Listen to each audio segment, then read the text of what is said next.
welcome to my presentation. I think that these presentations are a good idea for us to be able to share the information that we gather as we work with different clients. Um, okay. What I am sharing on today is the Horn of Africa. I think ever since I started working at ACG, it's been a learning curve for me in terms of learning about the various countries, Pan-African countries that we have, and what they are known for, what we can get from all those different countries, things that I did not know about. And so I think it's been quite an interesting experience to be able to work with people from those countries and to actually develop a new love for Pan-Africa and to learn more about the different countries that we have in Africa. So like I said, I'm speaking today about the Horn of Africa, which is one of the regions that we have in Africa. But from what I took Horn of Africa from a client that we work on, and that's the African Development Bank. So just to give a brief summary of what African Bank is before I speak about the Horn of Africa. So the African Development Bank is a multilateral development financial institution. It was founded in 1964 and it has three entities. So that is the African Development Bank, the African Development Fund, and the Nigeria Trust Fund. So they are segmented into those three categories. And it's also a Korea African private sector investment company. So one of their missions is to fight poverty and to improve the living conditions on the continent through promoting certain investments of public and the private sector.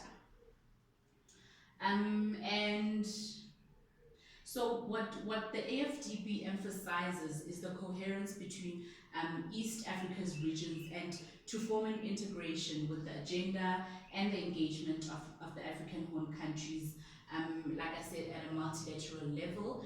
So what we are doing as ACG is that we are developing the website for an event that they will be having. So just to focus again on the website is going to be something that is attractive for foreign investment into African countries, the Horn of Africa, which I'll explain later on.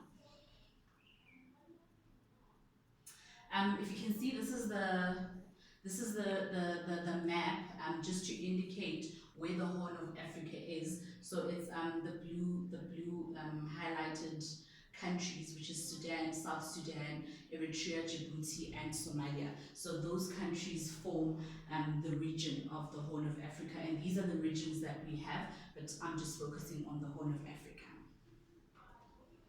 So what is the Horn of Africa? Like I said, the Horn of Africa is the focus region for bringing Korean sector investment into Africa. This is the highest performing region in terms of investment, in terms of efficiency seeking investors, and Sudan and Djibouti are the highest performing countries in the region. So like I mentioned, the countries in the previous slide, so it's Sudan, South Sudan, Eritrea, Djibouti, and Somalia. And the motives for investing in these countries have essentially been broken down into three sectors. We've got market seeking, which is the aim, which aims to enter the domestic market. We've got resource seeking, aiming to obtain resource assets from the local country. Efficiency seeking, which aims to become more efficient in international product. And the focus on this type of investment is on the Horn of Africa is vehicles, electrical machinery, goods, components, and infrastructure for South Korean investment in the Horn of Africa.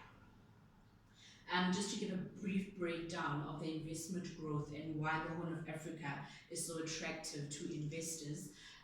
It has a total GDP of $188, with 89% coming from Sudan and Ethiopia, with $95 billion and $72 billion respectively. We've got an economic growth which is high across the region, between 5 and 9%, apart from South Sudan, which is contracting. And then the GDP per capita is highest in Sudan. The total FDI is largely driven by Ethiopia. That is the foreign investment. And it flows by 12% per annum in the long run. So those are just some of the stats that we gathered to try and understand the growth rate that is happening in the Horn of Africa. There's also a breakdown of it, like I mentioned in the previous slide. And so one of the sectors that investment is growing and is attractive in the Horn of Africa is the automotive industry. Hyundai and Kia are the most targeted automotive sectors within the Horn of Africa, and they are the attractive automotive industries. And you can see a growing pattern with Ethiopia and Sudan. In fact, with all countries, but Sudan and Ethiopia are the highest countries. In terms of machinery as well, Ethiopia and Sudan are still in the leading. So what I learned as well was that the Horn is an importer of electronic machinery. So imports and exports are highest in Ethiopia and lowest in Sudan. They do, however, try to diversify their economies, and yeah, so Sudan intends to develop their productive value chains. Samsung as well is investing in the region, which is a good opportunity for electronics companies as well. And Djibouti is also, it's positioning itself to be a regional transport hub. In terms of infrastructure, that is the stat. Those are the stats. So Djibouti is leading in terms of infrastructure, followed by Sudan, and then Eritrea, Ethiopia, and then South Sudan and Somalia after that. So South Sudan. So each of these countries have products that they are known to be able to produce, that they are famous for. So South Sudan's leading sector is oil and gas, and so they're also popular and big on their agricultural export. So you've got they export peanuts, legumes, flowers of oil seeds, and in terms of oil and minerals, they've got ammonia, while Somalia, on the other hand, is very high with their exports in terms of electronic circuits than the average country.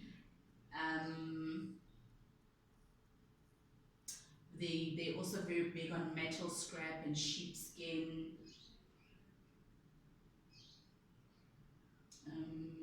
Yeah, they're also popular with agricultural products. With Sudan, I think also we must not confuse, there's South Sudan and then there's Sudan, so both are in the Horn of Africa. So Sudan is popular for its crude petroleum oil. It's got lead, copper, aluminium, wood products, fibers, etc., edible oils, seeds, and plastics. So with Eritrea, it's popular for its precious metal ores, cotton yarns for men's t-shirts, metal scraps, fishing nets. And Djibouti is famous for its machinery, arms, ammunition, combustion engines, and pumps. It's also very comparative when it comes to knitted shirts and women's shirts, babies' garments and sweatshirts, and mineral resources as well, which include iron, aluminium, and copper. And that is it. So, like I mentioned, our African countries are very rich in a lot of these natural resources that we need to be able to recognize and be aware of, because then we can import and export within Africa and be able to grow our GDP. Thank you.